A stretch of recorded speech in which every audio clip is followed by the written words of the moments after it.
नमस्कार दोस्तों, स्वागत है आप सभी का हमारे इस चैनल गरुड़ धर्मार्थ पर। दोस्तों, अगर आप भी अपनी लाइफ में कुछ नया सीखने की चाह रखते हैं तो इस चैनल को अभी सब्सक्राइब कर लें। दोस्तों, आप सभी लोग जानते हैं कि 23 दिसंबर 2024 यानी सोमवार को पड़ रही है पौष महीने की अष्टमी तिथि, और यह साल की आखिरी सोमवार अष्टमी है जो बहुत ही खास है। और दोस्तों, ये वो तिथि है जो पौष मास में पड़ने वाली सबसे बड़ी तिथि है, क्योंकि यह सोमवार के दिन पड़ रही है और इसका बहुत ही बड़ा और विशेष महत्व होता है। पूज्य गुरु जी ने कहा है कि कभी भी मौका लग जाए और पौष महीने की अष्टमी तिथि सोमवार को पड़ जाए तो आप लोगों को एक सफ़ेद फूल का उपाय तो अवश्य ही करना चाहिए। इन दोनों का संयोग बहुत ही कम आता है। इसी के साथ मैं गुरु जी ने अपनी शिव पुराण कथा में बताया है कि इस दिन आपको एक सफ़ेद फूल का उपाय तो आपको अवश्य ही करना चाहिए, क्योंकि ऐसा दिन पूरे साल में सिर्फ एक ही बार आता है। और दोस्तों, आप सभी लोग जानते हो कि सोमवार अष्टमी का यदि सबसे बड़ा उपाय है तो वो एक सफ़ेद फूल वाला उपाय है। तो दोस्तों, इस सोमवार के दिन आप लोगों को इस एक सफ़ेद फूल वाले उपाय को ज़रूर करना है। बहुत सारे लोग होंगे जिन लोगों ने इस उपाय को ना किया हो, मतलब पूरा साल निकल गया उन्होंने किसी भी दिन इस सफ़ेद फूल वाले उपाय को ना किया हो। पर दोस्तों, आपके पास एक आखिरी मौका बचा हुआ है जो कि 23 दिसंबर के दिन है। तो इस दिन आप लोगों को इस वाले उपाय को ज़रूर कर लेना है। भले ही आप पूरे महीने भर इस उपाय को ना किया हो, पर यदि आपने इस पौष महीने की अष्टमी तिथि के दिन यदि इस वाले उपाय को कर लिया तो आपको इस उपाय को करने का वो फल मिलेगा जिसकी आपने कभी कल्पना भी नहीं करी होगी। इसीलिए आप लोग इस वाले उपाय को एक बार ज़रूर कर लेना है, ताकि आप लोगों के हाथ से ये मौका ना जा सके और आपको इस उपाय को करने का फल मिल सके। दोस्तों, यह उपाय पंडित जी ने अपनी अभी की ही श्री शिव महापुराण की कथा में बताया है, जिस उपाय को आज हम आपको बहुत अच्छे से समझाने वाले हैं। वीडियो को देखने के पश्चात इस उपाय को समझने के लिए आपको कोई और वीडियो को देखने की ज़रूरत नहीं पड़ेगी। तो चलिए दोस्तों, उपाय को शुरू करते हैं। देखिए, ये इस पौष महीने के सोमवार अष्टमी के दिन ये इतना खास होता है, इतना महत्वपूर्ण होता है।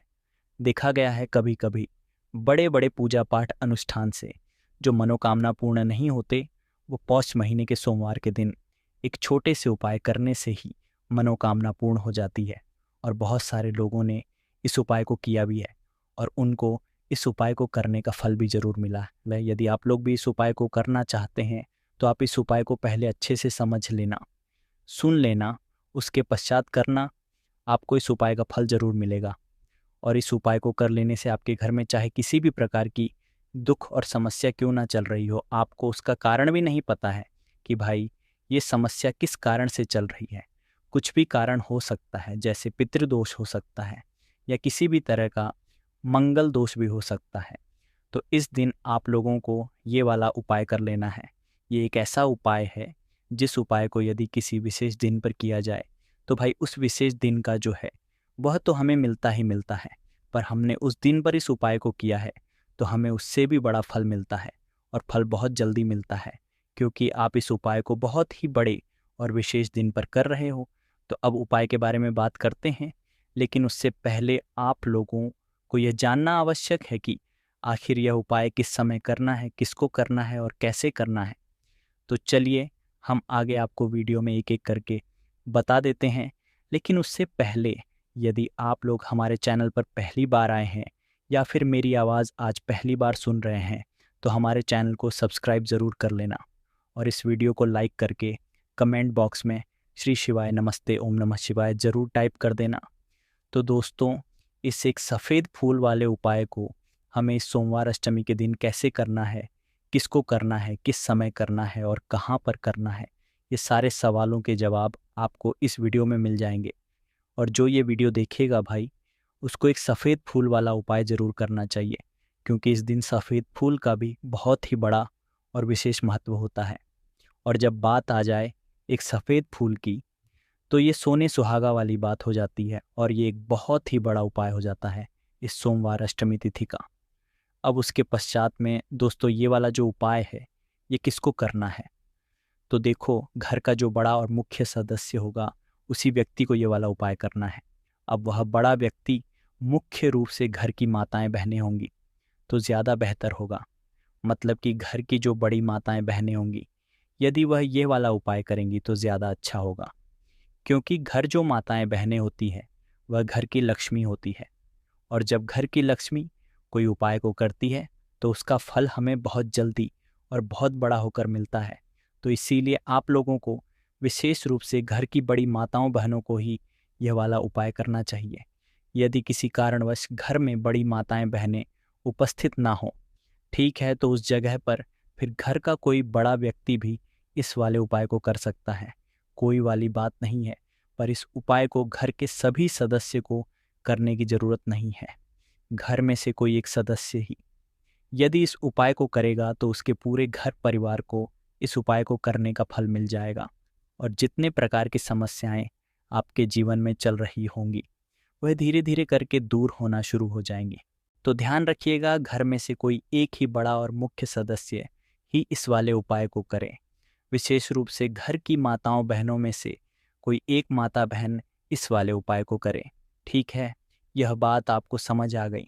अब हम समझते हैं इस वाले उपाय को हमें करना किस समय है। एक सफ़ेद फूल वाले उपाय को हमें पौष के महीने की सोमवार अष्टमी के दिन करना।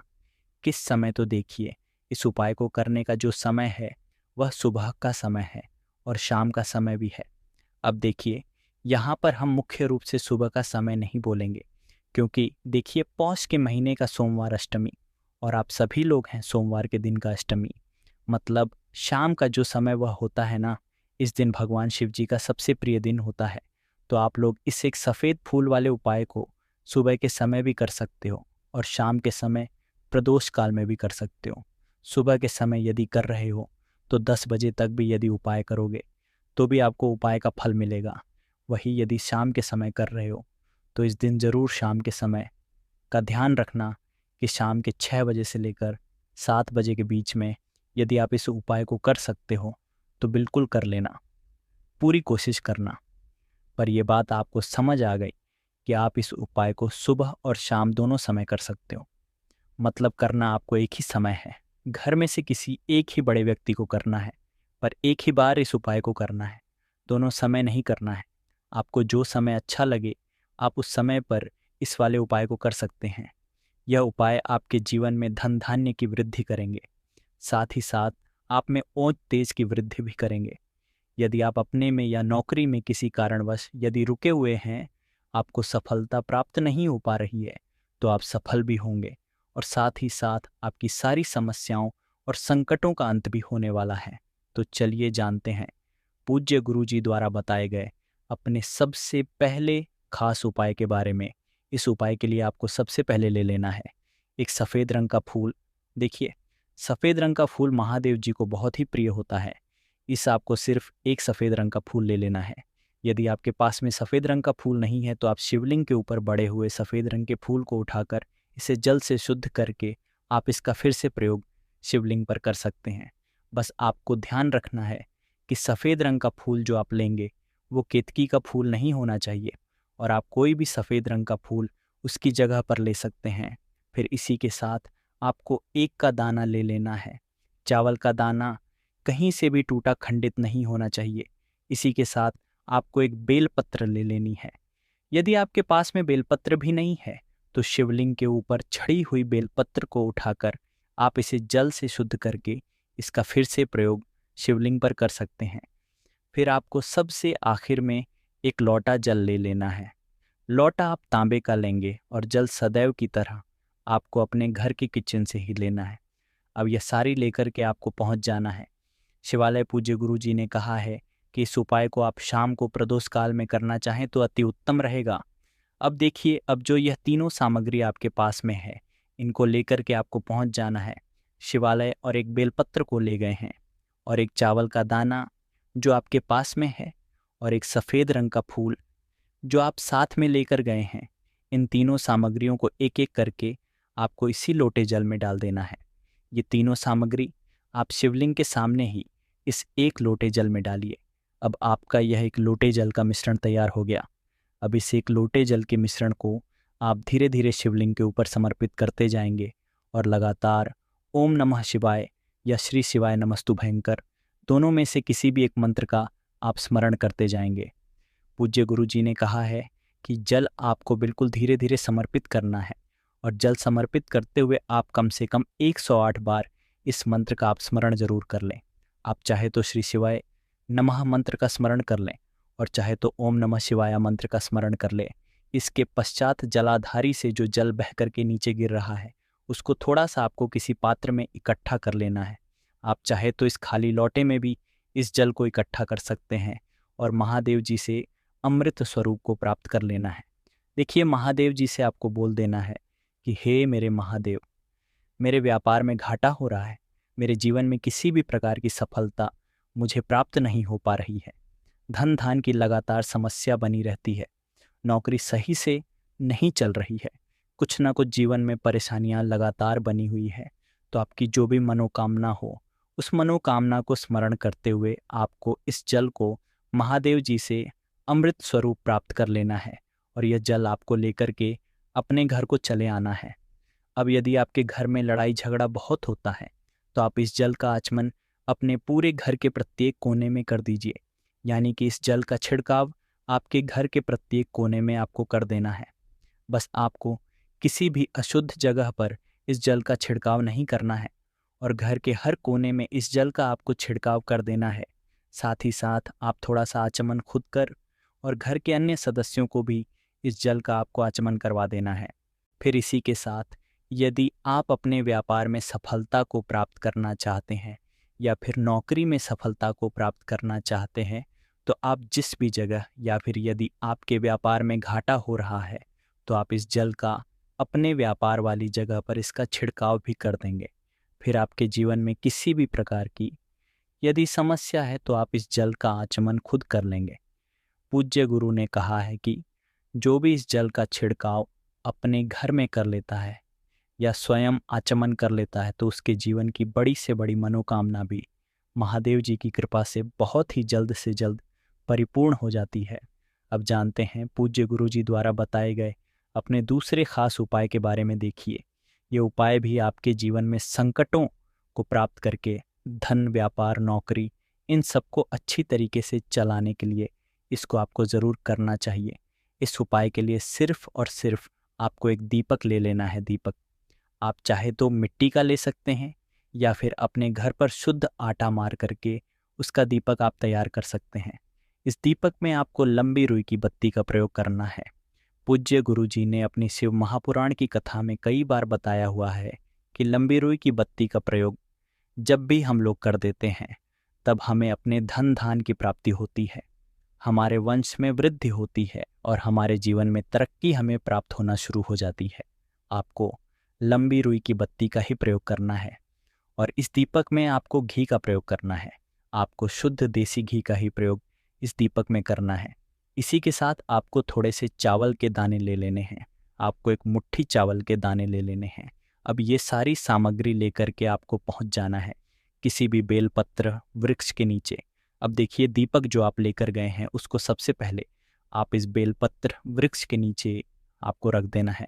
अब ये चावल के दाने जो लेकर के गए हैं आपको वहीं पर बेलपत्र वृक्ष के आसपास जड़ में आपको कहीं पर इन चावलों को डाल देना है, और इसी के ऊपर इस दीपक को आपको रख देना है। दीपक की बत्ती का जो मुख होगा वो उत्तर दिशा की तरफ होगा, और उत्तर दिशा की तरफ रखते हुए आप इस दीपक को वहीं पर प्रज्वलित कर देंगे, और फिर वहीं बेलपत्र वृक्ष के नीचे बैठकर कम से कम आपको 108 बार ओम नमः शिवाय या श्री शिवाय नमस्तुभयम, दोनों में से किसी भी एक मंत्र का आपको स्मरण कर लेना है। और आपके जीवन में चल रही धान की समस्या या व्यापार की समस्या को दूर करने के लिए आपको महादेव जी से प्रार्थना कर लेनी है। फिर वापस अपने घर को आपको चले आना है। पूज्य गुरु जी ने कहा है कि भी व्यक्ति इस उपाय को लगातार 5 सोमवार आपको करना पड़ेगा, तभी आपको इस कार्य में सफलता प्राप्त होना शुरू होगी।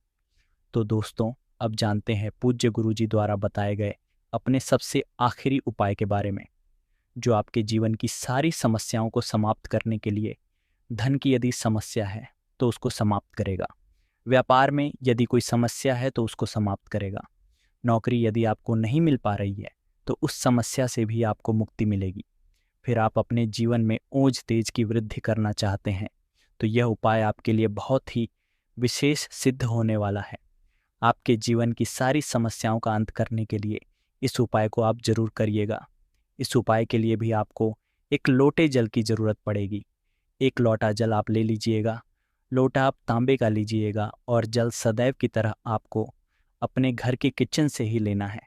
फिर इसी के साथ आपको एक हरा साबुत मूंग का दाना ले लेना है। हरा साबुत का दाना जो होता है, जो खड़ा मूंग कहलाता है, वो आपको एक दाना ले लेना है। फिर इसी के साथ आपको एक चावल का दाना भी ले लेना है। चावल का दाना यानी कि फिर सबसे आखिर में आपको थोड़ा सा गुड़ ले लेना है। गुड़ आप एक टुकड़ा या 2 टुकड़ा ले सकते हैं। अब ये सारी सामग्री लेकर के आपको पहुंच जाना है शिवालय। इस उपाय को भी आप शाम को प्रदोष काल में या उसके पश्चात किसी भी समय कर सकते हैं। शिवालय पहुंचने के पश्चात अब यह सार सामग्री लेकर के, यानी कि एक गुड़ का टुकड़ा, एक हरा मूंग और एक चावल का दाना, इन सारी सामग्रियों को इस एक लोटे जल में आपको मिला लेना है। अब यह एक लोटे जल का जो मिश्रण तैयार हो गया है, अब शिवलिंग के सामने आपको बैठ जाना है और महादेव जी से अपनी समस्या को दूर करने के लिए सबसे पहले आपको प्रार्थना कर लेनी है। यदि आप धन धान की समस्या को दूर करना चाहते हैं तो उसके लिए प्रार्थना कर लीजिए। व्यापार की समस्या है, नौकरी की समस्या है, या घर में आपके गृह क्लेश या लड़ाई झगड़ा बहुत होता रहता है, तो उसको दूर करने की जो भी समस्या है उसको महादेव जी से एक एक करके आपको कह देना है। तो उसको दूर करने के लिए महादेव जी से प्रार्थना कर लीजिए और फिर यह एक लौटा जल आपको धीरे धीरे शिवलिंग के ऊपर समर्पित करते जाना है। समर्पित करते हुए आप कम से कम 21 बार, जितना भी आपके पास में समय मिले, आप ओम नमः शिवाय या श्री शिवाय, नमस्तु भयंकर, दोनों में से किसी भी एक का आपको स्मरण कर लेना है। फिर थोड़ी देर वहीं शिवलिंग के सामने बैठकर महादेव जी से आपको प्रार्थना करनी है और फिर वापस अपने घर को चले आना है। पूज्य गुरुजी कहते हैं कि जो भी व्यक्ति इस उपाय को सोमवार के दिन यदि इस उपाय को कर लेता है तो उसके जीवन में ओज तेज की वृद्धि होती है, उसके जीवन के सारे संकटों का अंत होता है तथा उसको भी सुख, समृद्धि और वैभव की प्राप्ति होती है। तो यह थी आज की विशेष जानकारी। उम्मीद है ये जानकारी आपके काम आएगी। यदि वीडियो अच्छा लगा हो तो एक लाइक अवश्य कर दीजिए और रोज़ाना नई नई जानकारी प्राप्त करने के लिए हमारे इस चैनल को अभी सब्सक्राइब करें। धन्यवाद।